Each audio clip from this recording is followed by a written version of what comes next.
Ya, halo Sobat HSE, selamat datang di channel Sobat HSE, channel yang khusus membahas HSE dari A sampai Z. Baik, untuk Sobat HSE sekalian, di video kelima ini kita akan membahas tentang dasar-dasar keselamatan kerja K3. Nah, apa aja yang akan kita bahas? Yang pertama itu sejarah K3, dasar hukum, definisi, tujuan K3, ruang lingkup, faktor penyebab kecelakaan, teori domino, akibat kecelakaan kerja, dan SMK 3. Oh iya, perlu diingat pembahasan kali ini hanya gambaran umum, karena setiap video Sobat HSE itu tidak bisa menggambarkan secara detail. Nanti akan kita buatkan video detailnya satu persatu, tunggu saja ya. Oke, kita masuk yang pertama, sejarah K3. Sebenarnya sudah ada video kita sebelumnya tentang sejarah HSE, Health Safety Environment. Nah, karena untuk mempersingkat waktu, saya minta untuk teman-teman menonton saja video sebelumnya, video yang keempat. Nah, di situ sudah lengkap. Jadi tidak perlu saya jelaskan kembali. Selanjutnya adalah dasar hukum. Nah, dasar hukum K3 di Indonesia itu ada Undang-Undang Nomor 1 Tahun 1970 tentang keselamatan kerja dan Undang-Undang Nomor 13 Tahun 2003 tentang ketenagakerjaan. Nah, di undang-undang ini sudah mengacu detail dan lengkap tentang K3 di Indonesia. Selanjutnya kita akan bahas ke definisi. Nah, definisi dibagi 3, yaitu secara filosofi, secara keilmuan, secara etimologi. Untuk filosofi sendiri, itu adalah suatu pemikiran dan upaya untuk menjamin keutuhan dan kesempurnaan baik jasmania dan rohania, tenaga kerja pada khususnya, dan manusia pada umumnya, hasil kerja dan budaya menuju masyarakat adil dan makmur. Kalau secara keilmuan, ilmu pengetahuan dan penerangannya dalam usaha mencegah kemungkinan terjadi kecelakaan kerja, penyakit akibat kerja, kebakaran, dan pencemaran lingkungan. Secara etimologi, yaitu merupakan suatu upaya perlindungan agar tenaga kerja selalu dalam keadaan selamat dan sehat selama melakukan pekerjaan di tempat kerja, bagi orang-orang lain yang memasuki tempat kerja maupun sumber dan proses produksi dapat digunakan secara aman dan efisien dalam pemakaiannya. Nah, jadi ada 3 definisi. Kalau saya lebih cenderung ke secara keilmuan, ilmu pengetahuan dan penerangan untuk mencegah terjadinya kecelakaan kerja dan penyakit akibat kerja. Nah, selanjutnya kan kita pahami itu apa tujuan K3. Sebenarnya tidak ada secara spesifik tujuan K3 itu apa.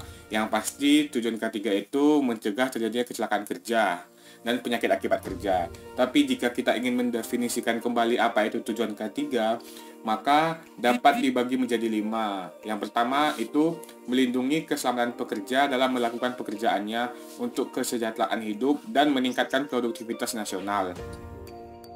Yang kedua, menjamin keselamatan setiap orang lain yang berada di tempat kerja.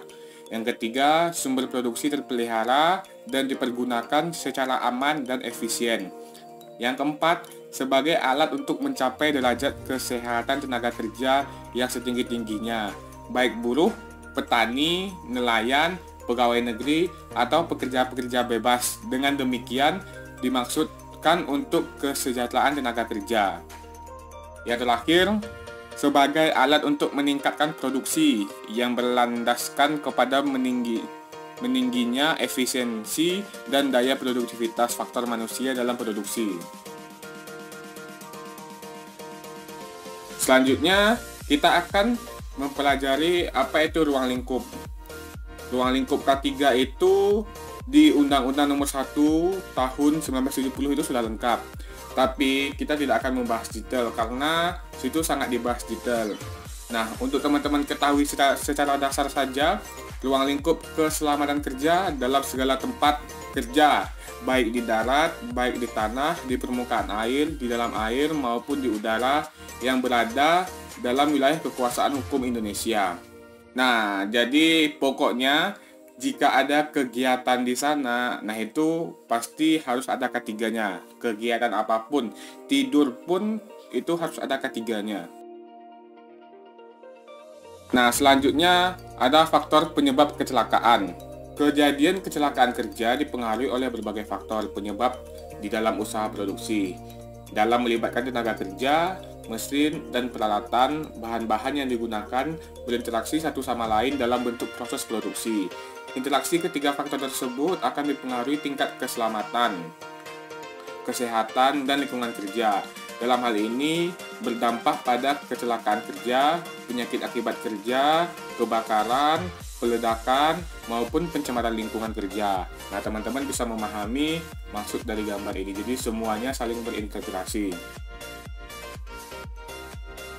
Teori domino. Saya rasa teman-teman tidak asing dengan kata-kata teori domino, apalagi teman-teman di jurusan teknik lingkungan, kesehatan masyarakat, atau ilmu-ilmu yang sejalan lainnya. Nah, sebenarnya teori domino ini banyak pembahasannya dan banyak generasinya. Tapi kita tidak akan membahas detail, kita akan membahas outputnya saja.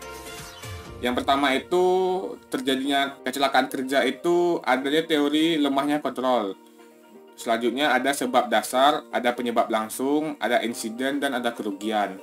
Nah, lemahnya kontrol ini berdasarkan dari program tidak sesuai standar, tak sesuai kepatuhan pelaksanaan. Sebab dasarnya faktor perseorangan, ada faktor kerja.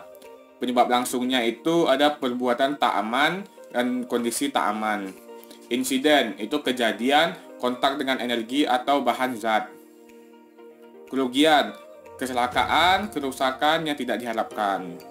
Nah, jadi kecelakaan atau kerusakan itu ada penyebab-penyebabnya. Nah, penyebabnya itu berdasarkan dari lemahnya kontrol, sebab dasar, penyebab langsung, insiden, dan kerugian. Selanjutnya, kita akan belajar tentang akibat kecelakaan kerja.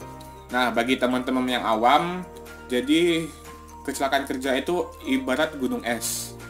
Kalau yang kerugian yang terlihat itu terdiri dari korban jiwa, itu mungkin korban luka, biaya pengobatan, kerusakan properti. Tapi seperti gunung es, di atasnya kecil, di bawahnya sangat besar, kerugian yang tidak terlihat itu sangat besar. Seperti tuntutan ganti rugi, masa depan keluarga, profit perusahaan turun, trauma jangka panjang, merusak nama baik perusahaan, biaya rekrutmen tenaga kerja, biaya melatih karyawan baru, turunnya nilai investasi, proses produksi terhenti, pembangunan fasilitas kembali. Teman-teman bisa bayangkan, untuk industri migas saja itu kalau proses terhenti 1 jam itu bisa rugi sekitar 5-10 miliar. Di industri migas 1 jam saja terhenti 5-10 miliar, bahkan lebih. Itu minimal. Nah, bayangkan jika terjadi satu hari itu satu kecelakaan kerja. Teman-teman bayangkan berapa ruginya suatu perusahaan. Dan juga tuntutan ganti rugi. Seperti kecelakaan Lion Air, itu Lion Air bisa dituntut sekitar 1 triliun per orang jika itu benar-benar terjadi kesalahan perusahaan atau kesalahan maskapai, bukan karena alam. Seperti biaya-biaya tak terduga itu sangat banyak untuk akibat kecelakaan kerja. Belum kita kaji dari segi psikis, seperti trauma bekerja atau pekerja lainnya ikut trauma. Setelah membahas semuanya, kita akan masuk pada SMK 3 atau Sistem Manajemen Keselamatan K3, di mana seluruh kegiatan K3 itu harus ada sistem manajemen yang mengaturnya, namanya SMK 3. Prinsip dasarnya untuk pencegahan kecelakaan, agar tidak terjadi kecelakaan kerja di tempat kerja.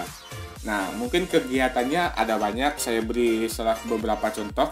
Kegiatan seperti Accident Prevention, Inspection System, Safety Management Process, Departemen HSE, Job Safety Analysis, SILAX atau HILADC.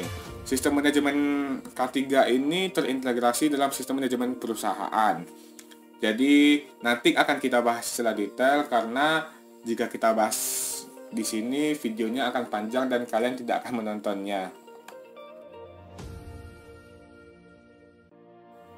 Nah, mungkin itu saja untuk dasar-dasar keselamatan kerja yang perlu teman-teman ketahui. Nah, ingat di channel kali ini kita hanya memberikan pintunya, memberikan sumbernya. Silakan teman-teman pelajari dan pahami sendiri. Jadi, untuk secara detail akan kita buatkan secara perlahan video-video tentang ilmu-ilmu K3 secara detail. Namun untuk saat ini kita belum bisa karena channel ini masih baru. Oleh karena itu, dukung terus channel ini supaya kita tetap semangat membuatkan video tentang ilmu-ilmu K3. Oke, cukup sekian video kali ini, video kelima. Like jika Anda suka, subscribe juga jika Anda suka. Sampai ketemu di video selanjutnya. Sobat HSE undur diri. Bye-bye.